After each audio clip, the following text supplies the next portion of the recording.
Okay, so many, many years ago, I saw this amazing photo of this super hot, fitnessy looking, tattooed vixen. And I was like, shit, oh my God. No, it wasn't my wife. It was Christmas Abbott. And I immediately began dreaming. and Jesse's my special guest, along with the Christmas Abbott on the show. Say hi, Christmas. Hey, everybody. Hi, Tony. Hey, do you know, so I had this huge problem with your name. Every time I entered our meetings, because I've got the like natural entry thing on my calendar apps, I would go Christmas interview, and then it would disappear. And then I realized what it was doing. It was putting it to Christmas in the app. That's our interview, guys. Thank you all. Send donations. Well, it's funny is that, that's a little glimpse on the challenge of my name, where confusion during the holidays, but also, just there's a whole slew of challenges that come with this name. But I love my name. I didn't pick it. It is a birth name, not a stage name, which I got asked during a level 1 seminar one time from a participant if that was my stage name. And I looked at him, and it was during squat, so it was the brand new day. And I said, no, it's not my stage name, birth given. And you also get to squat for me for the rest of the weekend. Wow. Don't piss off your level 1 trainers, people. Right. So let me ask you this, and you obviously don't need to tell anybody now, but have you chosen the baby's name, and is it going to be crazy and cool, or is it going to be like Tom or George?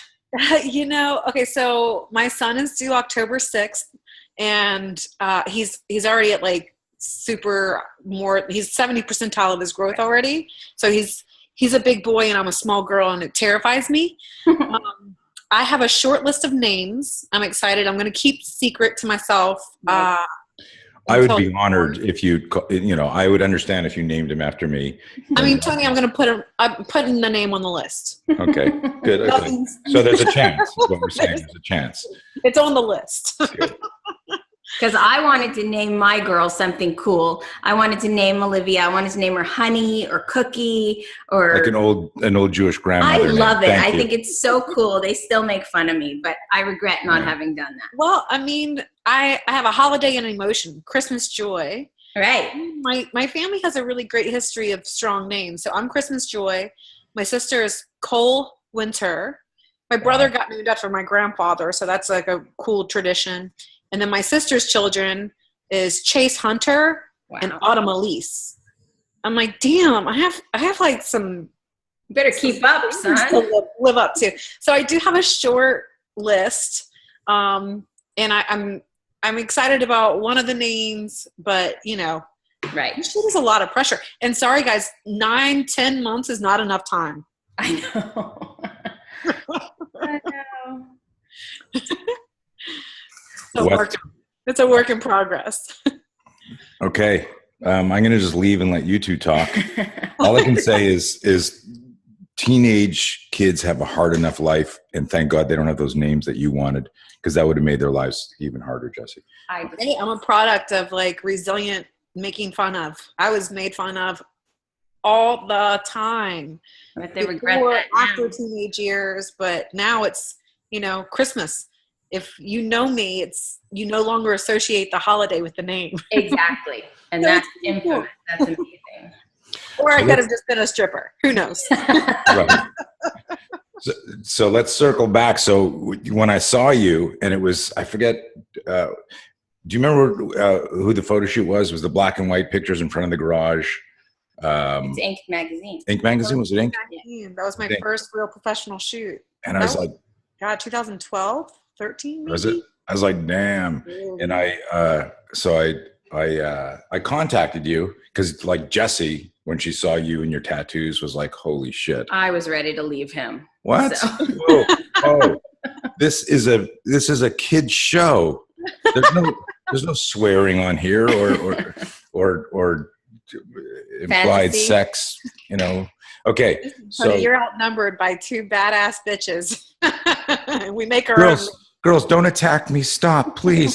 Oh, I fell down. Oh, Yeah. Okay. I just hold on a sec. I got to refocus. Thank you. Inc. Magazine, Inc. 2012. Magazine. Well, I just like there was a moment there. Okay. So I sent Jessie the picture, and she was like, "Holy shit!" And then I contacted you, and you were, thank God you weren't nearly as famous now, where you got to go through layers of firewalls of protection. And you answered me back, and I said, "Hey, blah blah blah." And then we I'm going to say hooked up at the CrossFit Games because it just sounds so decadent, but hooked up meant we bumped into each other. Wishful thinking. Reconnected. Yeah, we connected. Thank you. And actually, I think what happened today is what happened then is that you and I talked, and then me and Jess started, we just I took over. Right. Yeah. Thank you for reminding me of that. Yeah. So we've been friends for years and fans for years. I've got a unique ability with, even with like Coach G, who, is one of my closest friends for years, but I also can look at him as the person he is, like the leader, the mentor, the coach. And I can do that with any people where I look at your career, the books, the coaching, the voice, the movement, and all the other like crazy things that you've done, which I want to talk a little bit most everyone will know you listening to the show, but maybe some people don't know. So I can still be in awe of my friends and go, holy shit, that's amazing that you did that. And then also go, that's my friend, Yeah. So that's Thank you. Yeah. I feel the same way. I think we run with a similar circle, and I'm just really honored to have the people that I have in my life. And we don't talk every day. We don't talk every month, but those people, when you do talk, they're familiar, they're friends. You pick up where you left off, and you see the bigger picture that they're working for the same way that you're working for it. And it's just beautiful to have that connection in that group and network that believes in changing the world in a similar way that you do, and believes that you're capable of it. That's the deeper thing in trying to motivate people. It's a lot of times these what appear to be grandiose ideas to other people are because you see that. I always tell the story, when I was 13 or 14 or 15, I remember now, my mom asking me what I wanted to do. And I knew then that I was going to teach self-defense and develop a self-defense program like Bruce Lee. And that's what I told her. I said, "Oh, Mom, because she was asking me, am I going to go to work in the family business, or am I going to become a lawyer or doctor or, some cliche?" And I said, "Oh, Mom, education won't be important for me because I'm going to be a self-defense instructor like Bruce Lee." And she pat me on the head and said, "Okay, we'll talk about this when you're older." But that's that thing, is like that self-belief and just knowing in your heart that this is what you're going to do, not want to do, going to do. Yeah. And, I think that it's something, there's a testament to people that say, I'm going to do this, and everybody says no, and you just sit there and go, watch me. And knowing not how you're going to do it, but knowing that you're just going to work until it's done. And figuring it out, I call FIFO, figure it fucking out. Figuring it out as you go is okay, because whatever set plan you have, it's going to deviate somehow. It's not going to be the end result that you believe in it, that you believe it will be.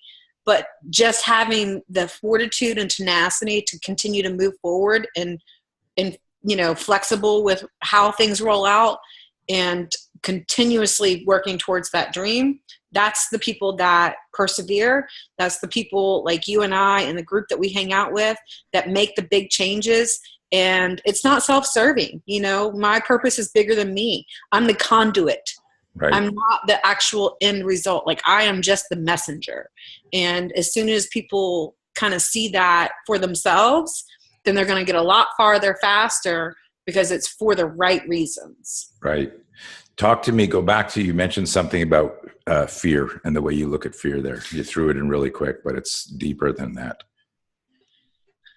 For me, fear is just not living up to my potential. That's like real life fear for me. That is when people were like, Christmas, you've done so many things. And I don't know. For me, it was just trying something new. It was the willingness to fail and not the fear of failing. And for me, failure is just a lesson learned. and whether I need to do that same lesson again to really learn it or revise it, that's for me to figure out. But for me, failure is just quitting. And I refuse to do that. And failure is not living to my true potential. And once I discovered what my potential could be, I have been working ruthlessly since then to really hit that. And I don't mean driving yourself into the ground, although I did that a lot. But just knowing what you can reach and obtain. And that's a beautiful thing. So failure, that's easy. You can just stand back up, knock it off. And it's perception of failure. It's not true failure.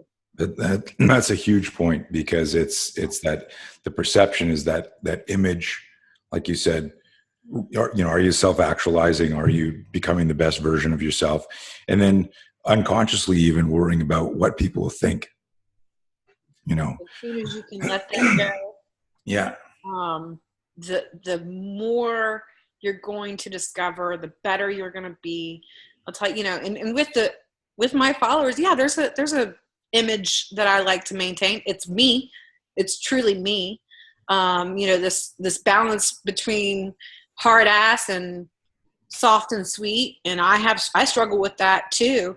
But as soon as you can just be like, what has made me to where I am is because I didn't fucking care. Mm-hmm. What people thought of me, whether or not they thought I was going to succeed, if they liked my body, it was irrelevant. Their opinions were irrelevant to me.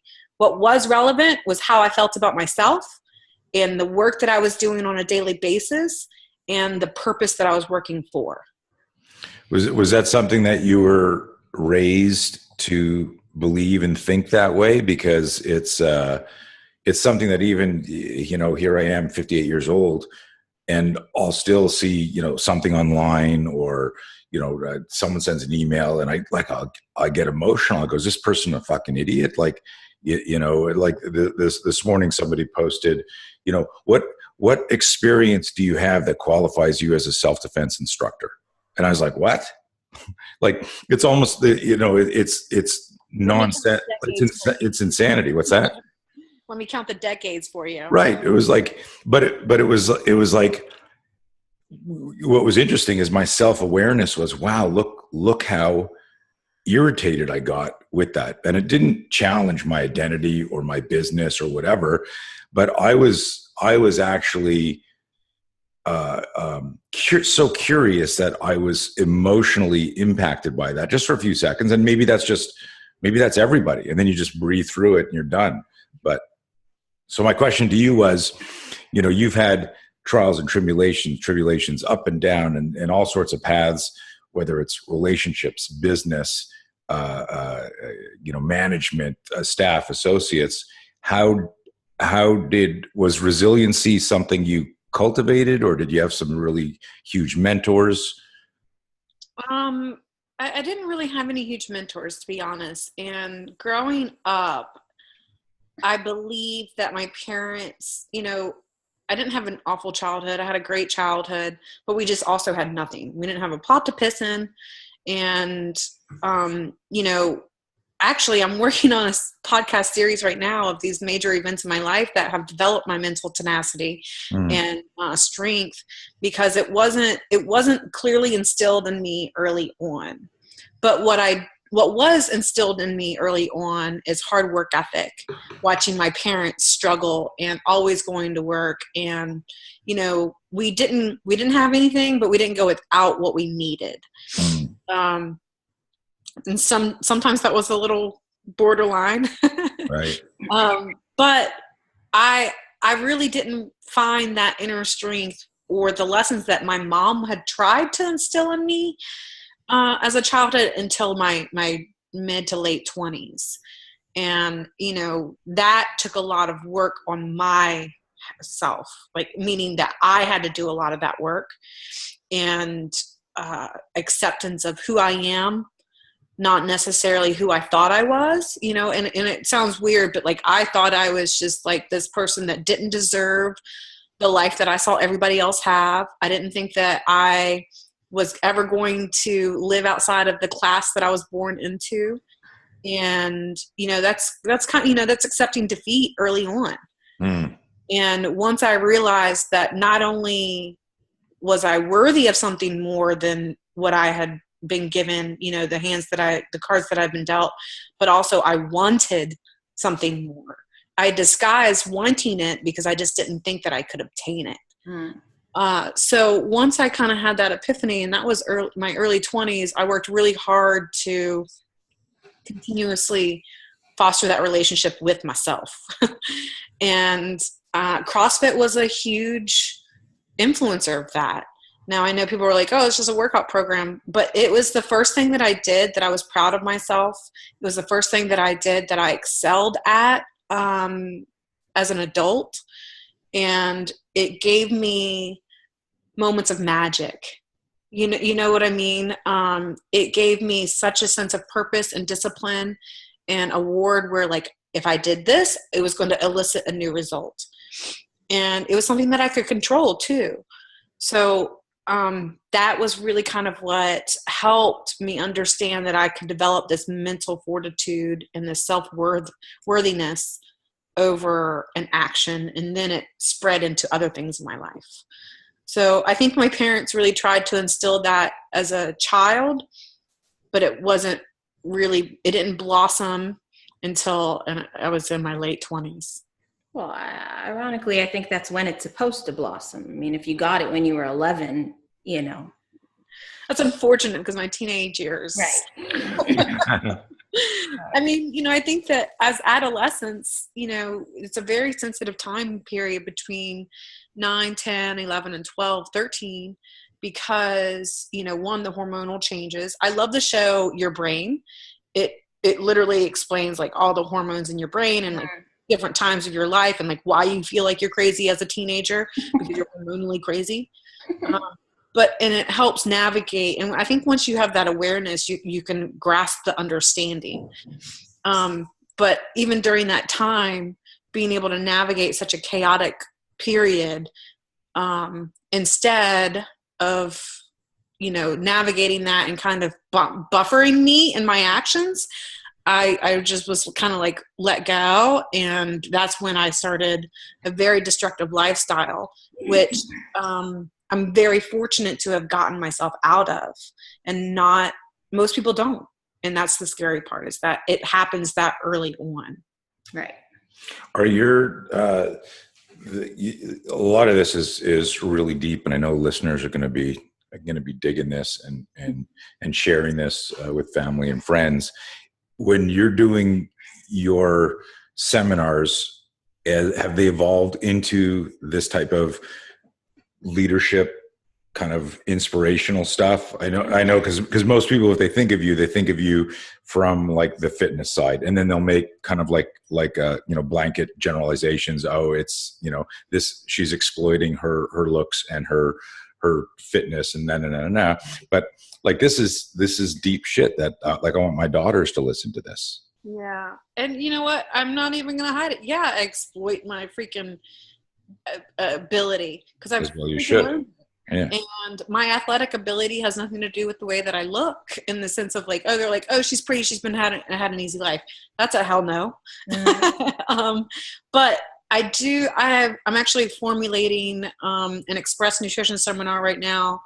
But I wrote The Badass Life, which is about habits and the mentality that I'm speaking of. But even more so, I'm working with Mike Bledsoe on the Shrug Collective. I will be the first female on their Shrug Collective series. And I'm actually going to talk about the life events, and each one is going to be a lesson learned.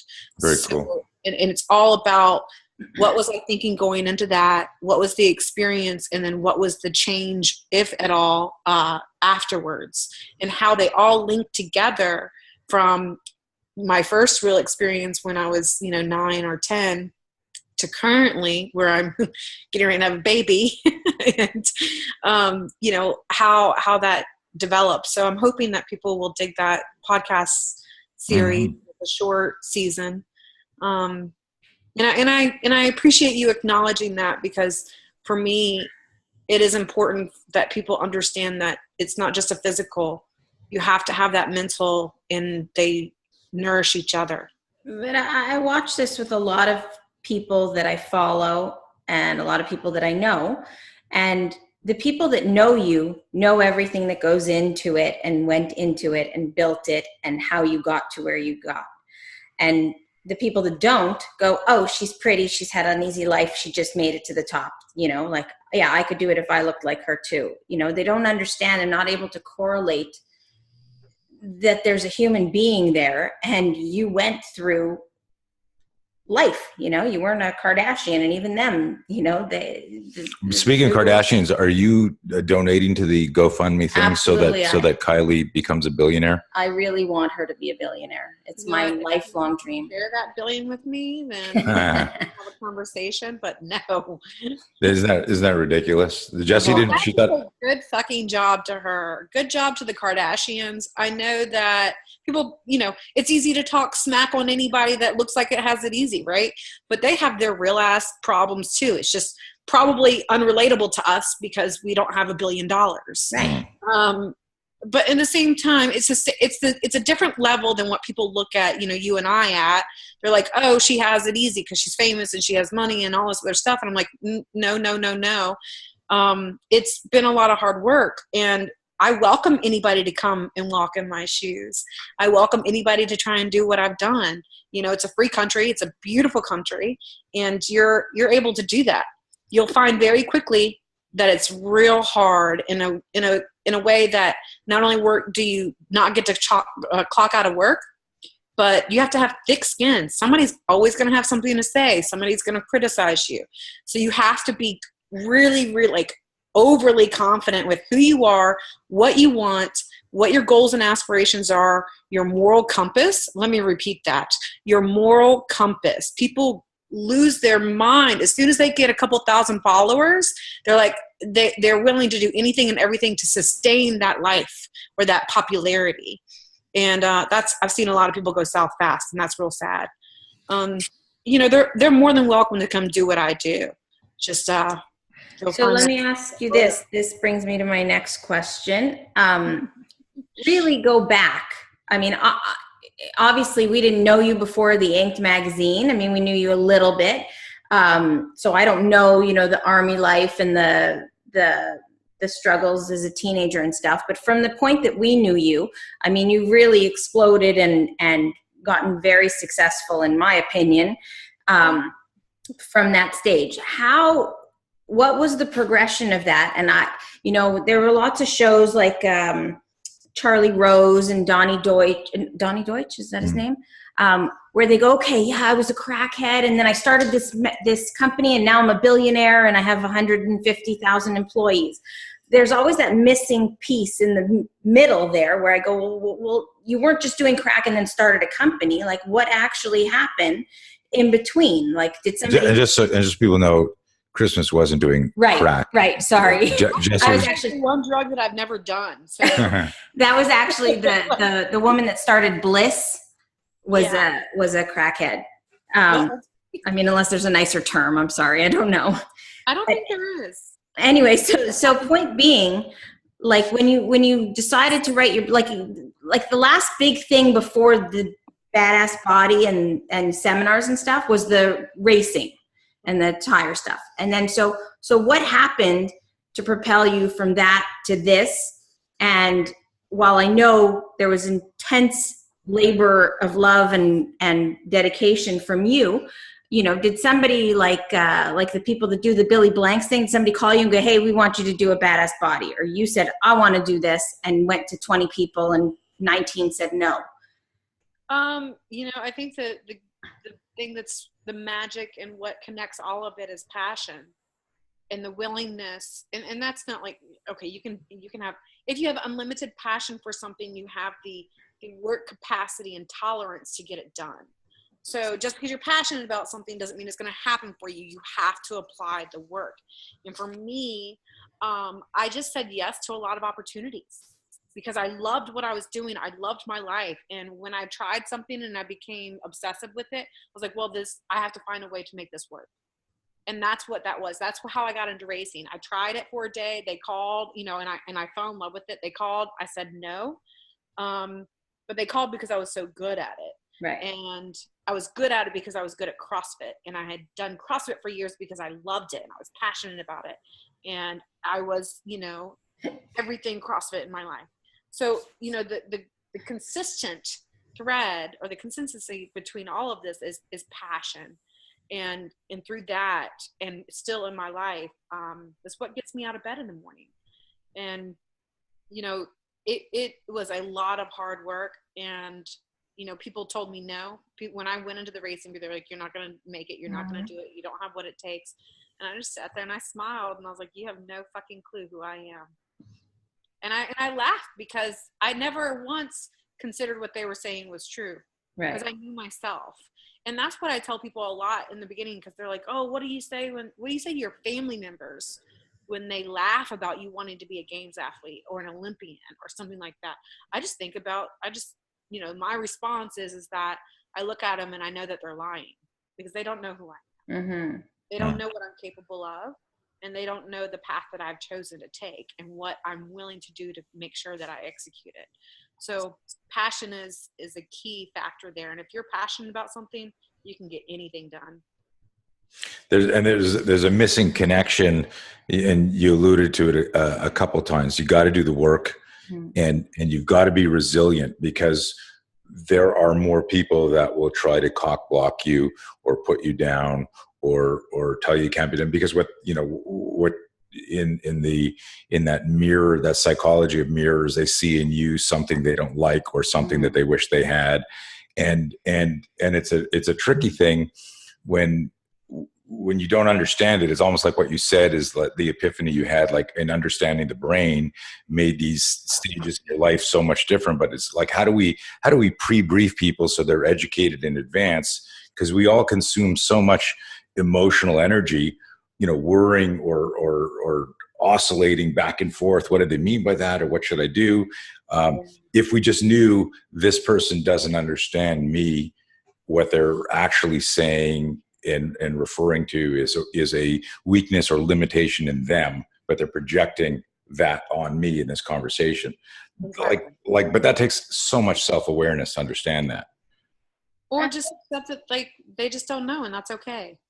I don't know about self-awareness, because when I this was years ago, when I started to have that thinking, and it was spawned because they really didn't know. They didn't know how much I loved CrossFit, and that I was actually going to go to the games before I had any chance of going to the games. And they didn't know they were like, oh, that's nice, whatever.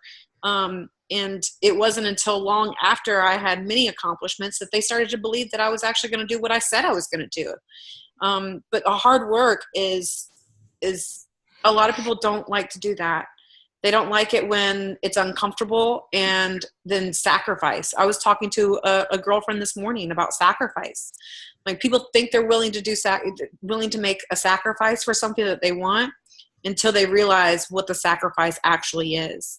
And it sounds really okay on paper, but when it's applied to your life and you have no social life, you have a very regimented or restricted schedule, whatever it may be, you give up a lot more than you can imagine in the long run. But in the end, as long as you keep focus on that goal and have reminders of why you're doing what you're doing, then that sacrifice on a daily basis is minimal. And a lot of people, they want to eat their cake and have their cake and eat it too. They're just not willing to do the work and the grind that it takes. Yeah. The time, they want it right now. Right. They want it now. They want the short fix, and there is no short fix. People are like, oh my gosh, Christmas, you were an overnight sensation. I was like, yeah, it took 10 years for that overnight. Do you remember that there was some post that happened with you, and I wrote something online. I got so angry. Somebody called you lucky. It was back a few years ago, and Tony. Was that the one where I got called I got invited to the games because I was pretty? There was pretty. I was like, pretty didn't do my muscle ups, bitches. Yeah, right. It must have been something different, because it was. I have a pet peeve when people call somebody like yourself who works their ass off lucky. And, and so I wrote this whole piece on that, but it was, you know, the whole thing. And it triggered this memory of that as you were talking about, the discipline and sacrifice, because there was a video that went viral of a guy on a motorcycle in a race, losing control of the race. And he goes like right up, like he's doing a handstand on the bike. And this is like speed bikes coming around a turn. The bike skids. He pops down. You see like a leg hit the pavement. He bounces up off of that, like ricochets off that, controls the bike. It zigzags. And it's one of these things where you're like, you stop breathing while you watch this 3-second clip. And then he's back in the race. And everyone posts, wow, that guy was lucky. And I wrote, no, like that was complete in the zone skill. Because if you or I were on that bike, we'd be dead, right? Like only somebody really good can just make that shit happen, right? And so handled it. yeah. So you know, the whole sacrifice thing, the discipline thing, and I look at it, and it's just for everyone listening out there. You know, there's things that I bitch and moan about, and I go like, I still didn't write my book, and it's because I haven't made the sacrifice. I've decided other things are more important. So it doesn't even matter what station you are at life, what you know where you are as far as past successes. You know, anything you want, you write it down just like any goal, and then you reverse engineer a strategy and you start doing it. And if you don't do that, it's not going to happen unless you're lucky. Well, you know, I agree with you. I don't think that there's any real luck in this world. Like I got lucky, quote unquote, because he had, you know, rode in on his handlebars going down a mountain several times, you know, multiple times. Like he had honed those skills, what you're talking about. He had dedicated the time, the discipline, and the regiment to do that. And, you know, this isn't just about sports. This is about your life in general. This is about your mindset. How do you talk to yourself? That has a lot to do with how you actually live your day-to-day life, how you interact with people. You know, if you're constantly kind of putting yourself down in your head, you're probably putting other people down too. And, you know, just being able to be aware of your core character, you can actually, I can talk to somebody for just a few minutes, and Tony, I think you're good at this too, where like you can assess pretty quickly on, and I don't want to say that I make snap judgments, but there's some things that you see meeting people in our, not industry, but in our lives, are red flags or, you know, indications of strong, good core characters. And you don't have to tell me what type of person you are. I already know what kind of person you are. So, and that comes with also discipline of yourself. And, you know, I wasn't always the nicest person, or how I got a mean streak for sure. But I think that self-awareness and that willingness to be honest with yourself bleeds into everything else that you do. I 100% agree with that. And I think there's also, you know, it's funny for me while you were saying that, I wonder if this is, and I hope I don't get in trouble because I'm going to talk about genders, the two genders for a moment that I know of, but that it's that cliche women's intuition. Because as a coach for all my life, I am always trying to help people. And I've had a lot of betrayals and a lot of things where Jesse and other people said, I always knew that person was a problem. And I'd say, well, why didn't you tell me early on before this? And they go, well, because you wouldn't have listened, because you were trying to help. So I did this. This is just like me talking to myself. I wonder how much of that is that, you know, women's intuition versus me. So, well, I think that human nature is that we want to see the good in people. You know, right. We're prone to do that, and we're prone to believe that even if they're not good right now, they have the ability to change. And, you know, people like you and I, where we're teachers, I mean, I consider myself, always a student, but I'm also a teacher. It's what I love to do. This is why I do what I do. That we believe in people's ability to change. And I believe more than the common, you know, more than not, I don't know what the word, average person, is because like I had that change for myself. Right. And I believe that everybody can change for the better if they want to and are willing to. And a lot of times they say they want to, but then when they look in the mirror, they're like, well, that's a lot of truth and I don't want to handle that. You know, I still have those moments where I'm like, oh, I don't want to acknowledge that I'm this way. And we're we are, our souls, our personalities, our minds are gardens, and we have to constantly go through and pull out the weeds. And I think that it's not necessarily women's intuition. I think that everybody has that intuition. It's just how we decide to acknowledge it and utilize it, or ignore it and let it be. Interesting. And I love your garden metaphor. Hey, thanks. I don't know that I've ever heard that. That's a good one. Meditating on that. You're way more than a teacher. In our Train the Trainer course, we redefine or make a distinction between subject matter and substance matters. The term SME, right? Yeah. The subject matter expert. And I go like anybody can be a subject matter expert these days, because you can just buy something on the internet. You can go to a class. Most people's diplomas are already printed if their check is cashed, right? They go through the class and it's just kind of ceremonial, and there aren't a lot of standards. And if there's a problem with graduation, we invoke a bell curve, and we make sure that we have the right numbers. And so 20 years ago, one of the big slides in our Train the Trainer course was like this SME, reflection, which is, you don't want to be a subject matter expert. An expert is somebody who's memorized someone else's material, not a big deal. But what you want to be is a substance matters expert. Do you understand what's underneath everything? And really, this is like decades before the what's your why? It's like, why are we teaching this? And part 2 of that slide was the difference between a teacher and a coach. And a teacher imparts, this is just my definition, but a teacher imparts information. A coach inspires performance. And so, and everyone has to be a teacher, but you're way more than a teacher. You're a coach as well. Well, I love that substance matter expert. That's really amazing. And thank you. I feel like coaching, teaching, that's where I shine. I mean, and I don't mean like that's what I'm really good at. That's what I love. Right. That's what feeds my soul. That's my service.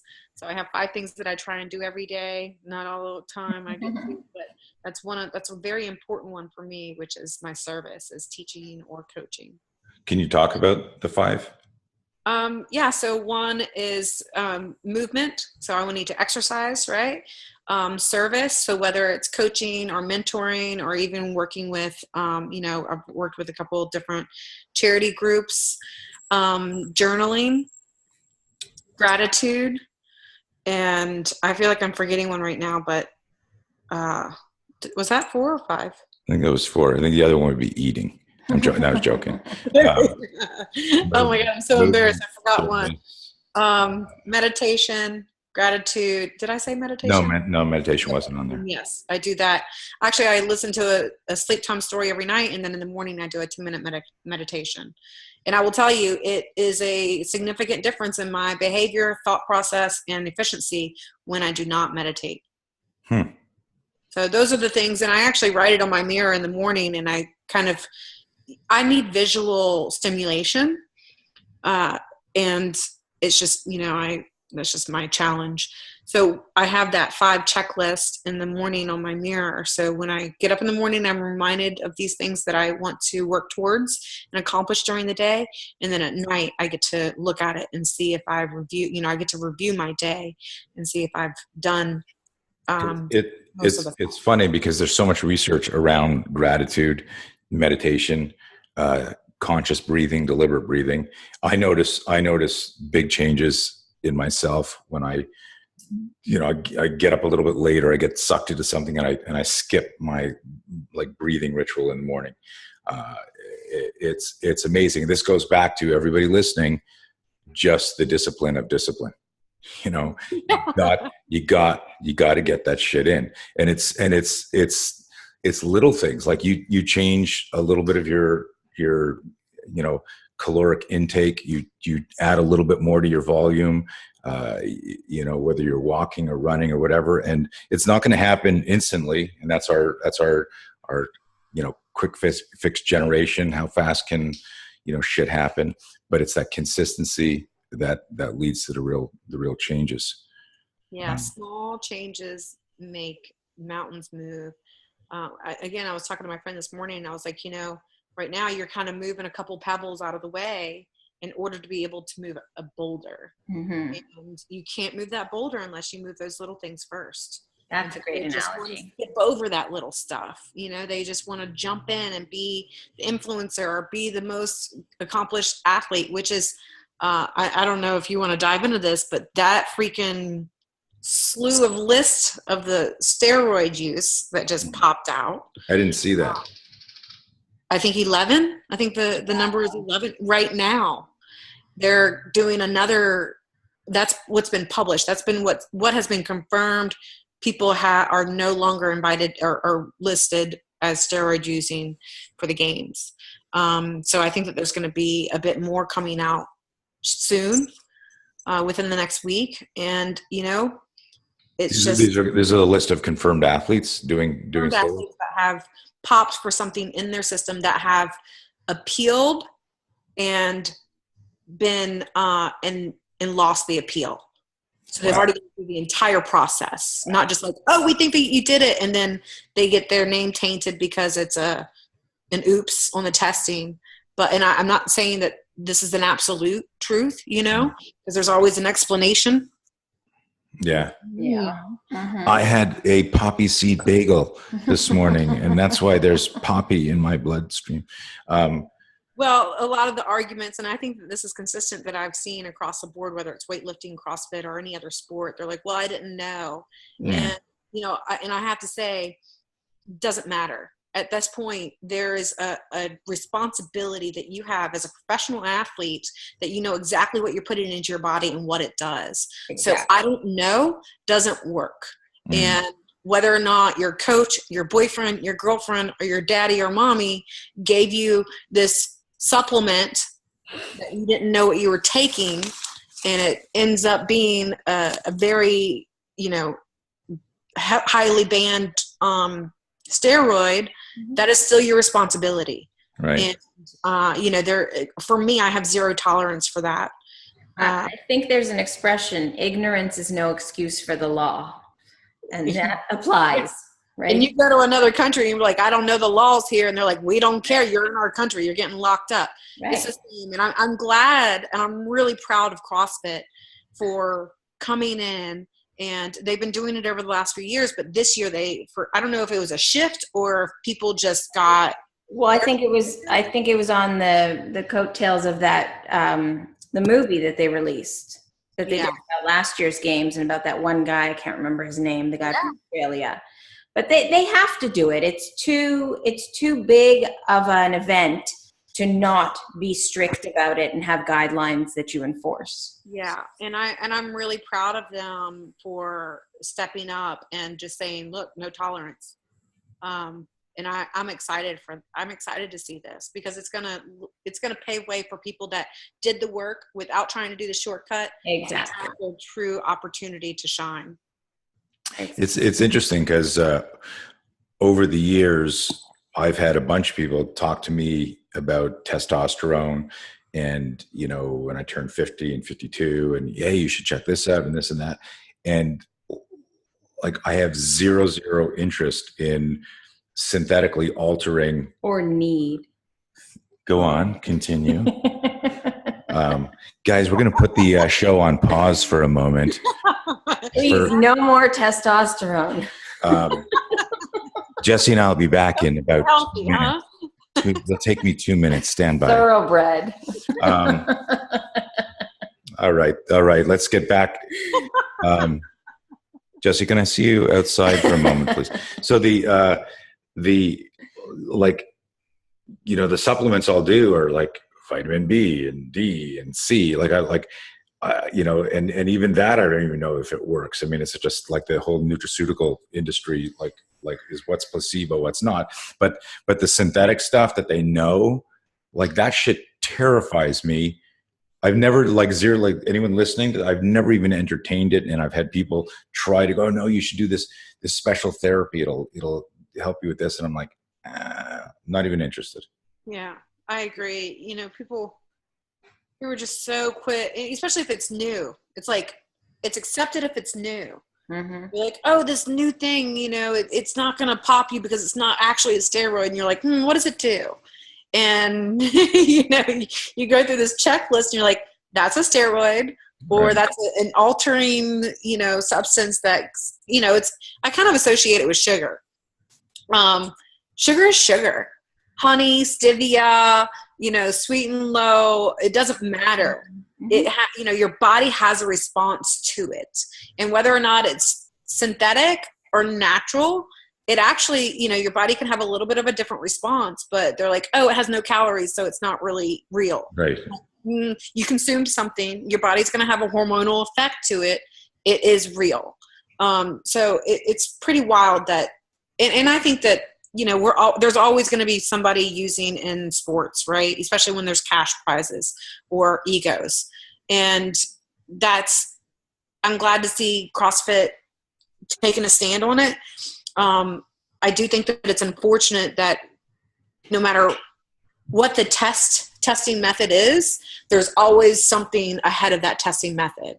Right.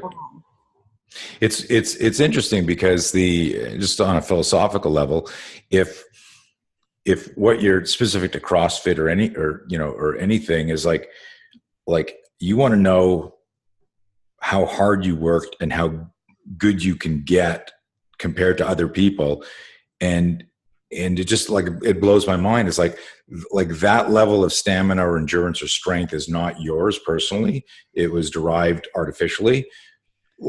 Like, so that's not really how good you are, right? You know, and so that whole, you know, and you know, there can be in other sports, you can have, if you want to do that to your body, have a steroid division and then have a natural division. You know, again, it's the ego and the money, but it kind of scares me to put that shit in your body. And also, if you're just thinking altruistically, how good am I? How strong am I? How fast am I? You know, this isn't really you. This is like artificially amplified. So yeah, and how good is that win gonna feel when you know that it wasn't what you actually did? And that was one of the, I mean, I've been offered PEDs a handful of times, and I was like, I don't even know, like, I wouldn't even know where to begin. I like to stay ignorant to it in a way, but it was never interesting to me, no matter how much I was hurting from recovering or anything like that, because I wanted to know what I could naturally do. Right. And you know, live my full potential. And when I say live my full potential, I mean just like truly mine. And, you know, you add something here, you add something there, you change it, not only in that moment, but forevermore.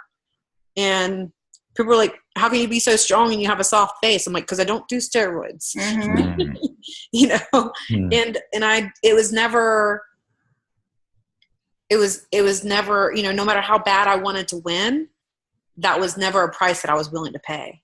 Well, it's cheating, essentially. It is cheating. Really what it is. It is really cheating. And if you want to cheat, then go have the steroid game. Exactly.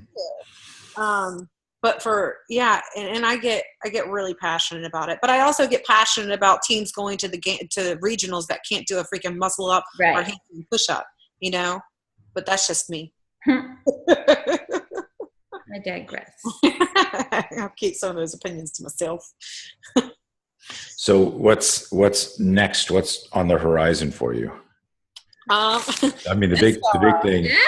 The big thing is the baby. The big thing is the baby. Yeah, I'm so excited about him. No kidding. You know, I'm working. I have a couple projects in the queue right now, which I'm excited about. I'm working on an ebook, and I'm also working on a pregnancy book. So wow. It's not going to be like just a fit pregnancy. It's going to be like, hey, this shit is like, by the way, this is what happens to you, and nobody tells you. I agree. There's this like shush society of pregnant women that don't tell you what actually happens. Yeah, and I think I've always said that. There's not enough acknowledgement of the emotional hormonal imbalance. Mm-hmm. I have not been this emotional and like crazy feeling since before I was a teenager. And I mean, that says a lot. Mm-hmm. And also, here's the thing that you have this surge of hormones. So basically, like for me, I've practiced for years on how to balance myself and to calm myself through breath meditation, working out, journaling, and service. Hey, my 5 majors, right? And it always has worked, whether it's one or a combination. Pregnancy hormones don't give a shit what your practices were. They're just like, no, I'm going to make your life miserable, and I'm going to make this feel like the most traumatic thing in your life right now, and you're going to not survive it. And it's real. It is real, and there's no matter what you do or no matter what I've done, I couldn't shake that, that emotional roller coaster. I just had to let it pass. It's literally like getting the date rape drug of irrational emotional reaction. So, and it's not just like once. You don't get a warning either. Mm-hmm. So I'm really kind of like, oh man, I feel like there should be more acknowledgement on this and how to either cope with it yourself or to support somebody that's going through it. And then I don't know, I've just really enjoyed pregnancy, even all the weird stuff that happens. But what's next for me? Hopefully before I pop this boy out, I'm upset that there's not a trap door other than my vagina. I know. I was 2 weeks before giving birth, I was like, I changed my mind. Take it back. I'm too scared. I can't do it. I know. And he's already so big. And I'm like, I'm a below average size person. He's already an above average size infant. You'll be fine. I always tell everybody this story, and probably most people listening are too young, but there was a show called 30 something on like 20 years ago. And I was due in 2 weeks, and one of the women goes into labor on the show, and she's like, running, panicking, screaming, crying, sweating, getting her bag and doing her breathing and like freaking out. And I was never so scared in my whole entire life. And let me just tell you, while some people may have that experience, when I went into the hospital, it was nothing like that. I was induced, and the first cramp that I got, I was like, this is what people are screaming and shrieking about? It feels like gas. Like, That's what I heard. I heard that it feels like you have to poop. Well, depends if you have ass labor or not, which I had with my second. But, all right. But because you feel like the baby's pushing on your butt. I'm going to step out of the room for a second. Anyway, my whole point is, on the floor, nobody was screaming, nobody was sweating, nobody was panicking. And when it came time to push, I won't lie to you, it fucking hurt, but it was a good push. It really wasn't. It's really not what they portray in shows. It's nothing like that. Everybody's experience is different. Right. It's like CrossFit. Your first day of CrossFit was different than my first day of CrossFit. Hell yeah. That and apply it to myself is my that's up to me. So I'm excited about it. I have 2 things that I want out of this birth. I want immediate skin-to-skin contact, and I want to keep the umbilical cord connected until it stops pumping the blood. About a third of the baby's blood in the umbilical cord that is nutrient-rich, that will prevent jaundice and a whole bunch of other things. So I just want that 5 minutes of me and my boy. And if they have to, anything else besides that, I'm like, hey, look, I have a plan A, but I also know that it may just go wrong. Right. And that's okay. So that's where I am. But before that happens, I'm fingers crossed. I'm doing a couple of videos. I'm doing a prenatal workout program. I'm working on a pregnancy book. That will be not just fitness, but, nutrition experience. So kind of like the whole caboodle. I'm doing a podcast season for the Shrug Collective on my personal milestones. And then I'm also doing a YouTube show series. That's cool. The first episode is going to start at the games, and the last episode is going to be me going into the hospital to deliver my little boy. Wow. That's cool. That's really all in the next 2 months. So it's quiet. Afterwards, I'm going to be out of commission for a little while, and I actually just want to be able to have all my work done where I can focus on my little man, you know, figure out how life is going to be after that, and, you know, kind of lean on these projects to carry me until I'm ready to kind of return to work in a way. Makes sense. So Awesome. that's the plan. We'll see how it's executed. And is your plan to take him on the cruise? Yes. Cool. So I have permission. I have a cruise next November in Europe. It's amazing. I can't tell you how awesome this thing is. Actually, we have two other influencers going to be there. Sam Dancer, who I love. He's amazing. Brooke Entz is going to be there. That's what I couldn't figure out, if it was the same cruise or if you guys were doing consecutive cruises at the same time. She had her own ship at a different date, and some logistics things came up, so she hopped onto my ship. Got it. So it's all separate cruises, but it's like separate influencers, but the same ship. Got it.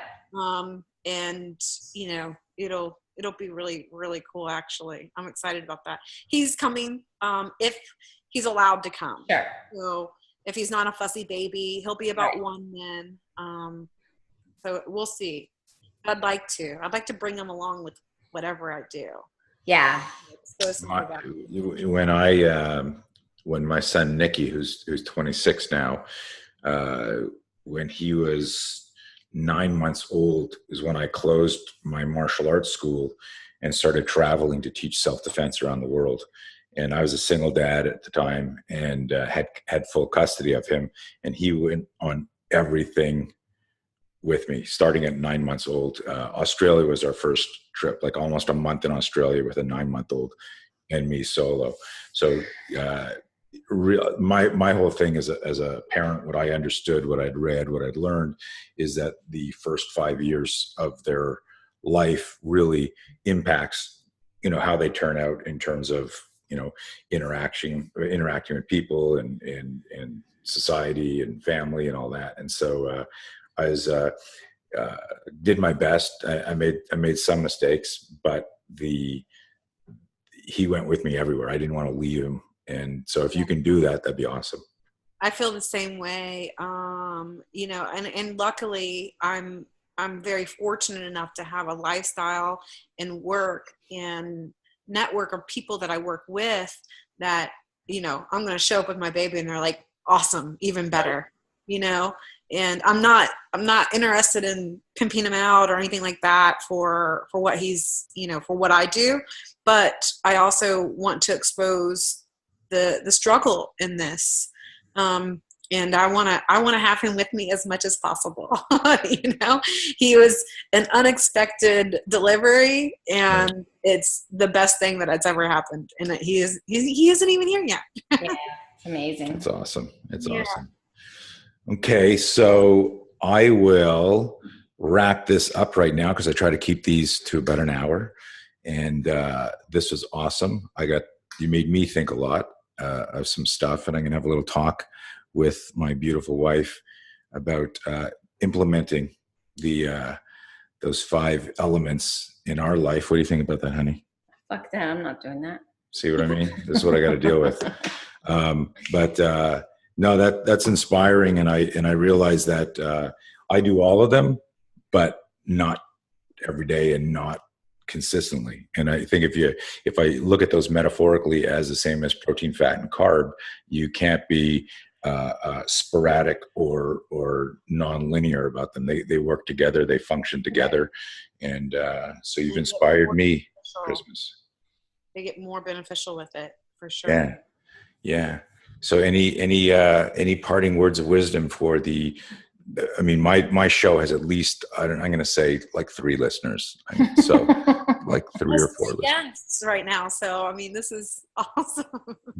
No, a lot of good takeaways. I think this interview will surprise people. A lot of people don't know the more philosophical side of you, and hopefully we're able to draw some of that out and inspire some people to check out your body of knowledge and work a little bit more. Thank you. I appreciate that opportunity, and the projects that I'm working on right now are hopefully going to highlight a little bit of that. Because I think that when you connect, like I said, connect both of them, like your physical aspect and then your mental, it makes a huge difference. And, I mean, that's where people get over the struggle. They're like, I've been struggling with this forever. I'm like, well, let's look at not just your lifestyle, but your mind lifestyle.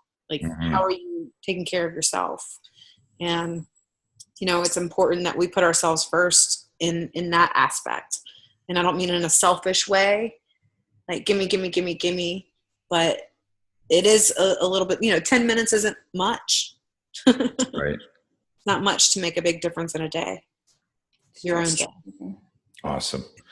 You're amazing. Continued success, sweetie. I miss you guys. Thank you so much. You too. Good luck. And thank you for taking the time to do this. I know how busy you are and all the stuff that you do and work on. So this is a big deal that you did this. I think she's talking to me now, right? No. Oh, fuck. No. Okay. I appreciate you. Can't wait to see the little boy. No. Well, you guys have some unfinished business to take care of now.